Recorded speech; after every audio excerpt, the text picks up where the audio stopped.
বুয়েটে হিন্দু শিক্ষার্থী কর্তৃক মুসলিম মেয়েকে ধর্ষণ এবং গাজীপুরে মুসলিম কিশোরীকে হিন্দু যুবক কর্তৃক পাশবিক নির্যাতনের ঘটনা কি সাম্প্রদায়িক ধর্ষণ অন্তর্ভুক্ত? এই প্রশ্ন অনেক বড়।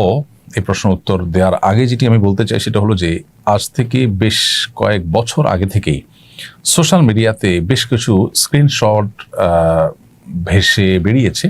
সেখানে দেখা গেছে যে হিন্দু তরুণ এবং যুবকদের একটা অংশ তারা তাদের বিভিন্ন ক্লোজ গ্রুপগুলোতে মুসলিম মেয়েদেরকে প্রেমের ফাঁদে ফেলে ধর্ষণ করার কথা তারা বিভিন্নভাবে রসিয়ে রসিয়ে প্রকাশ করছে এবং এটাতে একে অন্যকে তারা উৎসাহ দিচ্ছে, বাহবা দিচ্ছে এবং সাহস যোগাচ্ছে। এই বিষয়গুলো যখন ব্যাপকভাবে ছড়িয়েছে সোশ্যাল মিডিয়াতে, তখন আমি পুলিশের কোনো ঊর্ধ্বতন কর্তৃপক্ষকে জানাই এবং তাদের নজরে আনার চেষ্টা করি। দুর্ভাগ্যজনক বাস্তবতা হলো তারা কেউ এটাকে খুব একটা আমলে নিয়েছেন বা এটার উপরে তেমন কোনো পদক্ষেপ গ্রহণ করেছেন বলে মনে হলো না। যার ফলশ্রুতিতে আজকে আমরা দেখতে পাচ্ছি যে এই ধরনের ঘটনা একের পর এক ঘটছে এবং এটা একেবারে দিনের আলো মতো পরিষ্কার হয়ে যাচ্ছে, যেখানে পরিকল্পিতভাবে মুসলিম নারীদেরকে টার্গেট করা হচ্ছে, যেটা খুবই দুর্ভাগ্যজনক বাস্তবতা। বাংলাদেশে সাম্প্রদায়িক সম্প্রীতি সব ধরনের মানুষের মধ্যে আছে, বিশেষ করে মুসলমানরা কোরআন এবং হাদিসের নির্দেশনার কারণে ওলামা ইকরাম তাদেরকে বারবার সচেতন এবং দায়িত্বশীল করবার কারণে তারা অন্য ধর্মাবলম্বীদের প্রতি যথেষ্ট শ্রদ্ধাশীল থাকার চেষ্টা করে। পৃথিবীর অন্য যে কোনো দেশের চাইতে, অন্তত আমাদের পার্শ্ববর্তী যে কোনো দেশের চাইতে আমাদের দেশের সাম্প্রদায়িক সম্প্রীতি যথেষ্ট পরিমাণে আছে, এটি আমরা সবসময় বলার চেষ্টা করি। কিন্তু পরিকল্পিতভাবে সেটিকে বিনষ্ট করা কিংবা মুসলিমদের দুর্নাম করা কিংবা এখানে কোনো প্রকার সাম্প্রদায়িক অশান্তি কিংবা দাঙ্গা সৃষ্টি করবার কোনো ষড়যন্ত্রের অংশ কিনা এই কর্মকাণ্ডগুলো, সেটা একমাত্র আল্লাহ ভালো জানেন। তবে এর পাশাপাশি আরেকটি সম্ভাবনা এখানে বেশ জোরালো, সেটি হলো উগ্র যে হিন্দুত্ববাদ, উগ্র হিন্দুত্ববাদী যে ধ্যান ধারণা, সেটার কারণে মুসলিম মেয়েদেরকে এভাবে টার্গেট করা হতে পারে। গাজীপুরে যে ঘটনা, মাত্র 13 বছরের একটা কিশোরী মেয়েকে এইভাবে পাশবিক নির্যাতন করা হয়েছে যে তার সে ভিডিও বক্তব্য শুনে কারোরই আসলে ধৈর্য ধারণ করা বা সংযমী থাকা কোনো সহজ বিষয় নয়।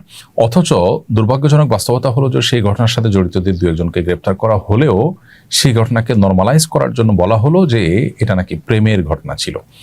13 বছরের কোনো কিশোরীকে যদি বিয়ে দেওয়ার উদ্যোগ নেয় তার বাবা মা, সেখানে প্রশাসন হাজির হয় সে বিয়ে ভাঙার জন্য এবং সেখানে আক্রমণাত্মক ভঙ্গিতে সেটিকে আপনার ভণ্ডুল করে দেওয়া হয়।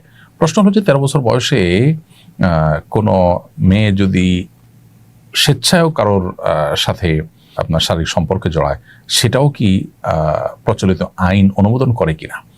প্রচলিত আইনের দোহাই দিয়ে এখানে যে বিষয়টাকে নর্মালাইজ করার অপচেষ্টা করা হলো, সেটা খুবই দুর্ভাগ্যজনক এবং দুঃখজনক বাস্তবতা। এখানে পরিষ্কারভাবে বোঝা যাচ্ছে যে একটি কিশোরী, একটি শিশু, সে আসলে প্রচণ্ড রকমের জুলুমের শিকার হয়েছে এবং এখানে ধর্মীয় বিশ্বাসের জায়গা থেকে, বিশেষ করে উগ্র হিন্দুত্ববাদী চিন্তা চেতনা থেকে এটি হয়েছে কিনা সেটিকে তদন্ত করে দেখার যেখানে প্রয়োজন ছিল, সেটা না করে বরং এটাকে প্রেমের ঘটনা বলে হালকা করার চেষ্টা করা হয়েছে। 13 বছর বয়সে বিয়ে যদি অবৈধ হয় তাহলে প্রেম কিভাবে বৈধ হয়? আর 13 বছরের মেয়ে যদি সম্মতি থাকেও, সেই সম্মতির ভিত্তিতে তার সাথে শারীরিক সম্পর্ক করার কোনো সুযোগ প্রচলিত আইনে আছে কিনা? ইসলাম তো অনেক পরের বিষয়। তো এই ধরনের ঘটনাকেও আমরা দেখেছি যে খুব ভালোভাবে হ্যান্ডেল করা যেত, সেটা হ্যান্ডেল করা হয়নি, বরং এটিকে ধামাচাপা দেওয়ার চেষ্টা করা হয়েছে। এ ধরনের অপরাধকে যদি কঠোরভাবে দমন করা হতো তাহলে সেক্ষেত্রে হয়তো দ্বিতীয়বার এ ধরনের ঘটনা ঘটতো না। এখন বুয়েটে যে এই ঘটনাকে কেন্দ্র করে শিক্ষার্থীদের মধ্যে ক্ষোভ দেখা দিয়েছে এবং বুয়েট যে উত্তাল হয়েছে, সেই ঘটনা যথেষ্ট মুসলমানদেরকে সংক্ষুব্ধ করবার মতোই ঘটনা। সেখানে একজন মুসলিম শিক্ষার্থীকে ধর্ষণ করার কথা সে নিজে স্বীকার করেছে বিভিন্ন সোশ্যাল মিডিয়াতে, এবং মুসলিম নারীদের, বিশেষ করে হিজাবি বা পর্দানসী নারীদেরকে নিয়ে যে তার নোংরা উক্তিগুলো, সেগুলো ইংলিশে করার বিভিন্ন পোস্ট, সেগুলো পড়া, বিভিন্ন কমেন্ট, সেগুলো পড়ার দুর্ভাগ্য আমার হয়েছে। সেগুলো দেখার পর আসলে কোনো মুসলিমই নিজেকে সংযমী রাখা তার জন্য সহজ বিষয় না, বলা কঠিন। এরপরও শিক্ষার্থীরা আইন হাতে তুলে নেয়নি, তারা বিচার দাবি করেছে। কর্তৃপক্ষ যদিও সাময়িক বহিষ্কার করেছে, আমি মনে করি যে এই ধরনের অপরাধ সংগঠনের কারণে শুধু সাময়িক বহিষ্কার নয়, স্থায়ীভাবে বহিষ্কারের পাশাপাশি দ্রুত বিচার আইন অধীনে তাদেরকে বিশেষ ট্রাইব্যুনালে বিচারের আওতায় আনা উচিত, যে দেশকে অস্থিতিশীল করবার জন্য কোনো ভিনদেশি পায়তারা বা দেশীয় কোনো ষড়যন্ত্রে তারা ব্যবহৃত হচ্ছে কিনা, অথবা উগ্র হিন্দুত্ববাদী মানসিকতা থেকে তারা মুসলিম মেয়েদেরকে টার্গেট করছে কিনা, সে বিষয়টা খুঁজে বের করা দরকার এবং দৃষ্টান্তমূলক শাস্তি দেওয়া দরকার, শুধুমাত্র সাময়িক বহিষ্কার নয়।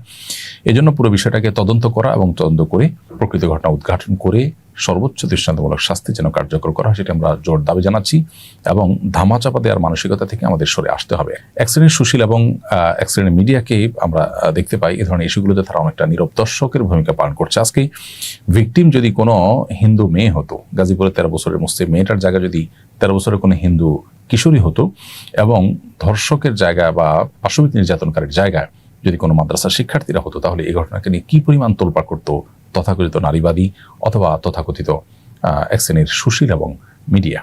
দুর্ভাগ্যজনক যে আজকে তারা মুখে সম্পূর্ণ কুলুপ এঁটে রয়েছে। আবারও প্রমাণ হলো তাদের দ্বিচারিতা, আবারও প্রমাণ হলো তাদের এই সমস্ত মুখোশধারী মানবতার স্লোগান ধরনের প্রকৃত বাস্তবতা। আল্লাহ রাব্বুল আলামিন আমাদেরকে বোঝার তৌফিক দান করুন এবং আমরা কর্তৃপক্ষের কাছে জোর দাবি জানাই এই ধরনের ইস্যুগুলোকে সর্বোচ্চ গুরুত্বের সাথে দেখে এর যথাযথ তদন্ত করে এর উপযুক্ত বিহিত যেন তারা করেন, না হলে সমাজ অস্থিতিশীল হবে, যেটা কারোর জন্য আসলে কল্যাণকর হবে না।